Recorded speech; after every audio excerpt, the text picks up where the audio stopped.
صلی علی نبینا صلی علی محمد۔ یہ جاننا چاہیے گھر میں بیٹھے ہوئے کیا اظہار تھا آپ کا۔ آپ نے صرف تحریرات میں یا فرمودات میں یا مجالس میں بیان نہیں فرمایا حضرت امام حسین کا ذکر،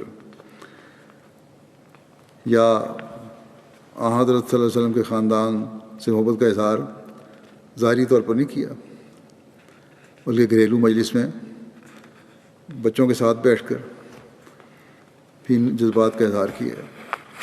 حضرت مرزا بشیر احمد صاحب رضی اللہ عنہ بیان کرتے ہیں کہ رسول پاک صلی اللہ علیہ وسلم کے ساتھ اسی عشق کی وجہ سے حضرت مسیح موعود علیہ السلام کو آپ کی آل و اولاد اور آپ کے صحابہ کے ساتھ بے پناہ محبت تھی۔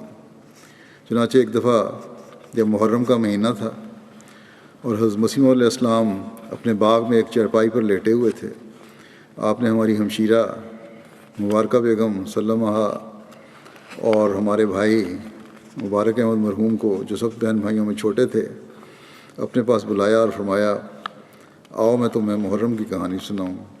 پھر آپ نے بڑے دردناک انداز میں حضرت امام حسین رضی اللہ عنہ کی شہادت کے واقعات سنائے۔ آپ یہ واقعات سناتے جاتے تھے اور آپ کی آنکھوں سے آنسو رواں تھے، اور آپ اپنی انگلیوں کے پوروں سے اپنے آنسو پونچھتے جاتے تھے۔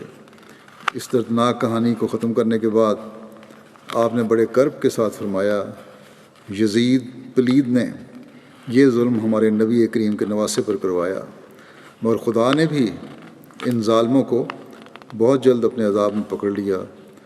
اس وقت آپ پر عجیب کیفیت طاری تھی، اور اپنے آقا کے جگر گوشے کی المناک شہادت کے تصور سے آپ کا دل بہت بے چین ہو رہا تھا، اور یہ سب کچھ رسول پاک کے عشق کی وجہ سے تھا۔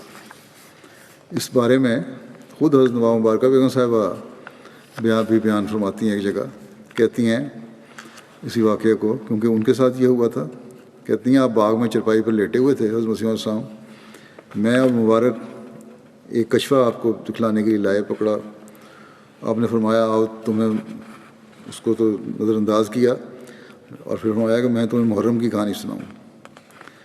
پھر کہتے ہیں ہم دونوں پاس بیٹھ گئے۔ یہ ماہ محرم کا پہلا عشرہ تھا۔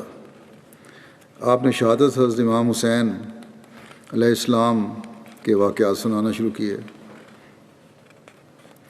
فرمایا وہ ہمارے نبی کریم کے نواسے تھے، ان کو منافقوں نے ظالموں سے بھوکا پیاسا کربلا کے میدان میں شہید کر دیا۔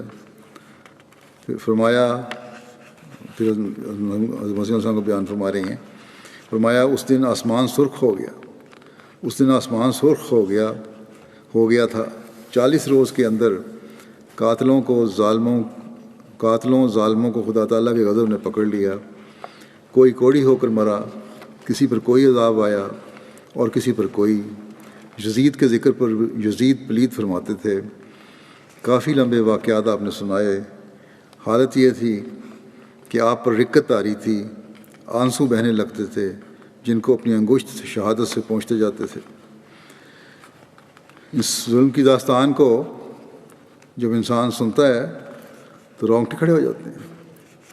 جب دشمن نے غلبہ پا لیا تو حضرت امام حسین نے اپنے گھوڑے کا رخ لکھا ہے کہ دریائے فرات کی طرف کیا یا کرنے کی کوشش کی تو آپ کا راستہ روک لیا گیا۔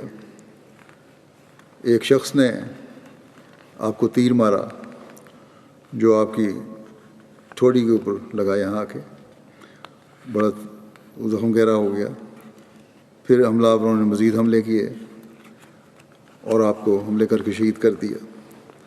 راوی بیان کرتا ہے کہ میں نے شہادت سے قبل آپ کو یہ کہتے سنا کہ اللہ کی قسم میرے بعد بندگان خدا میں سے کسی بھی ایسے بندے کو قتل نہیں کرو گے جس کے قتل پر میرے قتل سے زیادہ خدا تعالیٰ تم پر ناراض ہو۔ پھر فرمایا حضرت امام حسین نے کہ واللہ مجھے تو امید ہے کہ اللہ تعالیٰ تمہیں ذلیل کر کے مجھ پر کرم کرے گا اور پھر میرا انتقام تم سے اس طرح لے گا کہ تم حیران رہ جاؤ گے۔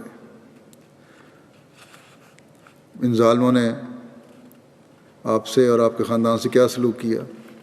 شہید کیا، اور شہید کرنے کے بعد پھر خیموں کو لوٹا، عورتوں کے سروں سے چادریں اتاریں، حضرت امام حسین کی نعش پر سے شہید کرنے کے بعد ان کے کمانڈر نے بلایا کہ ان کی نعش لٹائی ہوئی ہے، اس پہ سے کون گھوڑوں سمیت گزرے گا، اور 10 گھوڑے تیار ہوئے اور ان کو گزار کر نعش کو پامال کیا گیا، آپ کی کمر کی ہڈیوں کو اور پسلیوں کو چکنا چور کر دیا گیا۔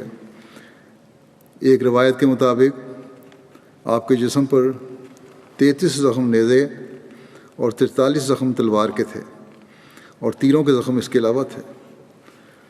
پھر آپ کا سر کاٹ کر گورنر کے پاس بھیجا گیا اور اس نے یہ سر کوفہ میں نصب کروایا۔ ظلم کی انتہا ہے، کوئی خبیث ترین دشمن بھی اس طرح نہ کرے۔ یہ تو مختصر میں نے بیان کیا ہے۔